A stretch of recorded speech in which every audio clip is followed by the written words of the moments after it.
There's some other areas in kicking the tires that you might not actually think are kicking the tires. One is walking through the neighborhood at different times of the day to see how you feel about it.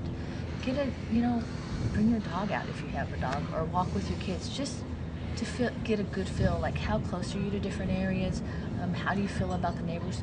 Don't be afraid to knock on the doors, ask them a few questions, but just get a good feel for it so that you could feel as if you were living there and see how comfortable you feel. And walk with them to the nearest school.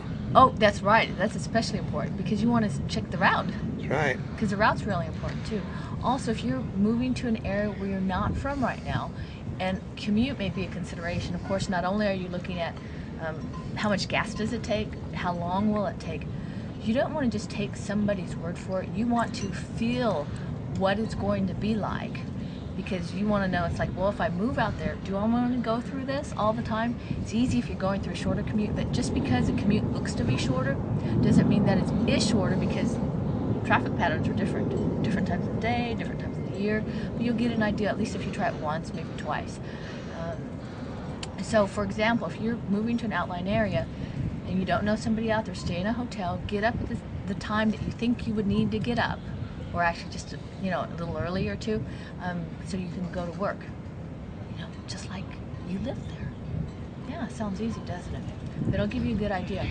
Let's see, what else on kicking the tires? What were we thinking of?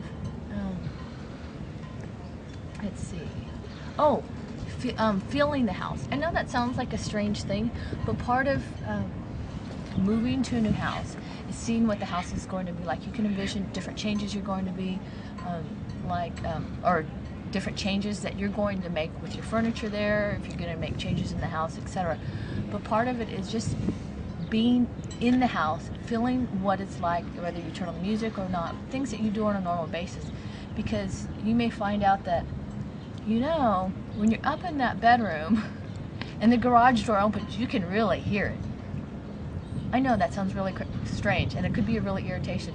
May not be a big deal, but then again, it might be, because there's some places, where maybe the sound of train tracks or trains. Fire stations and freeways. Fire stations, freeways, airplanes. Some people may really like it, and other people, it's a deal killer. Right. Let's see, what else would you kick the tires with? Visit the house at different times of the day and night. Oh yeah, to see what the house looks like, to see what the neighborhood looks like. Also feng shui, because some people may have a feng shui master come in and test the house for different energies. So that's another way to kick the tires. But one of the things to remember is the house is there. If you were drawn to the house and you like the house, right, there's a certain reason for that, and most of the things can be corrected. And then you should remember, after the plane goes by, that it really doesn't make any difference what is wrong with the house, if the neighborhood is bad, if it's something you want and you know that you want it. It's just like my grandmother used to say when my grandfather would ask, how much did you pay for that antique and how much is it worth? My grandmother would tell him, it's worth exactly what I paid for it. And that's what you think of in a house that you really want. So if you want the house, at least you'll know what to expect. If you don't want the house, then about any excuse will do. So for now, kicking the tires, this is Notaspringchick.